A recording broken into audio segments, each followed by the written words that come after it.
कि देश के प्रधानमंत्री पढ़े लिखे तो होने चाहिए।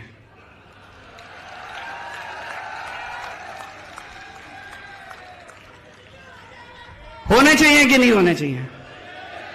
अगर देश के प्रधानमंत्री पढ़े लिखे होते तो उनको शिक्षा का महत्व पता होता कि शिक्षा कितनी जरूरी है देश के विकास के लिए।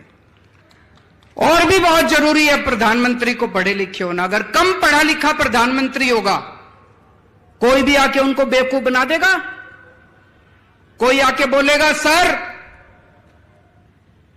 आप नोटबंदी कर दो, भ्रष्टाचार खत्म हो जाएगा। अब अगर कम पढ़े लिखे प्रधानमंत्री हैं, उनको समझ ही नहीं है, वो नोटबंदी कर दी उन्होंने, भ्रष्टाचार खत्म हुआ, वैसा का वैसा है, समझ ही नहीं। पढ़े लिखे प्रधानमंत्री होंगे, उनको अर्थशास्त्र की जानकारी होगी, विज्ञान की जानकारी होगी, टेक्नोलॉजी की जानकारी होगी, साइंस की जानकारी होगी। कम पढ़े लिखे प्रधानमंत्री होंगे, कोई भी बेवकूफ बना के चला जाएगा। कोई आगे बोलेगा प्रधानमंत्री जी नोटबंदी कर दो, आतंकवाद खत्म हो जाएगा। हुआ आतंकवाद खत्म? लाइनों में लगा दिया, पूरे देश में धंधे बंद हो गए, चौपट हो गया पूरा देश। इतनी बेरोजगारी हो गई, लोगों के धंधे बंद हो गए, लाइनों में लोग मर गए। ना भ्रष्टाचार खत्म हुआ, ना आतंकवाद खत्म हुआ। कम पढ़े लिखे प्रधानमंत्री होंगे, कोई आके कहेगा प्रधानमंत्री जी सबसे थाली बजवाओ, जो तरंगे निकलेंगी उससे कोरोना भाग जाएगा। पूरे देश से थाली बजवा दी, चम्मच थाली सारा देश। बोले प्रधानमंत्री कह रहे हैं तो होगा ही कुछ, भागा कोरोना। इसीलिए मैं कह रहा हूं देश के प्रधानमंत्री को पढ़े लिखे होना बहुत जरूरी है। पुरानी पिक्चरों में देखा होगा आपने, पुरानी पिक्चरों में क्या होता था? एक विलेन होता था, एक गुंडा होता था, एक ईमानदार इंस्पेक्टर होता था। गुंडा बड़ी कोशिश करता था ईमानदार इंस्पेक्टर को अपने कब्जे में करने की, मानता ही नहीं था। फिर वो इंस्पेक्टर को बुलाता था गुंडा, टेबल पे रखता था एक तरफ नोट और एक तरफ बंदूक।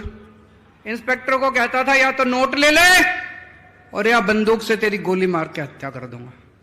होता था ना पिक्चरों में। यही बीजेपी ने कर रखा है। वो सारे देश के सारे ऑपोजिशन वाले नेताओं को कह रहे हैं या तो बीजेपी में आ जाओ, भ्रष्टाचार करो, खूब करो। हम रोक नहीं रहे, बीजेपी ये नहीं कहती भ्रष्टाचार मत करो, बीजेपी में आके करो।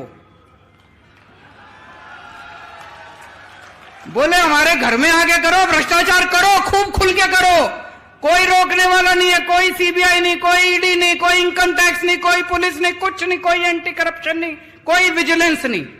भ्रष्टाचार करो, मोदी जी की पार्टी में आके करो, बाहर नहीं करना। या तो बीजेपी में आ जाओ और या जेल जाओ। जैसे वो कहता था या तो नोट ले ले और या बंदूक, ऐसे अब बीजेपी वाले मोदी जी कहते हैं या तो मेरी पार्टी में आ जाओ और या फिर जेल जाओ। ये धंधा चला रखा है इन लोगों ने। ईमानदारी क्या होती है मैं बताता हूं आपको। कट्टर ईमानदारी। पंजाब के अंदर हमारे अपने एक मंत्री, सेहत मंत्री, हेल्थ मिनिस्टर, पंजाब के अंदर हमारी सरकार है, हमारी कैबिनेट है, मान साहब मुख्यमंत्री हैं। एक दिन भगवंत मान को कहीं से पता चला कि उनका सेहत मंत्री कुछ गड़बड़ कर रहा है। अभी मीडिया को नहीं पता था, विपक्ष को भी नहीं पता था। मान साहब चाहते तो दबा देते, पर मान साहब कट्टर ईमानदार आदमी है, कट्टर ईमानदार पार्टी के नेता हैं।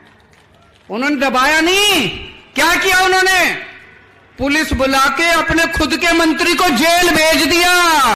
जदि आपंक आम भिडी भल लगा तेब आम चैनल को लाइक, शेयर और सब्सक्राइब करने को जमा भी भूलु नहीं।